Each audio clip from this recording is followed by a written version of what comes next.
The reason for yawning is not to get rid of extra carbon dioxide. The belief that we yawn to get rid of carbon dioxide and take in more oxygen persists, despite research disproving it. According to this theory, people breathe more slowly when they're bored or sleepy, and less oxygen gets to the lungs.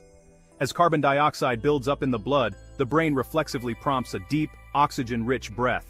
The problem with this theory is a study from 1987 by the late Dr. Robert Provine, a professor at the University of Maryland, Baltimore County, who was regarded as the world's foremost yawn expert.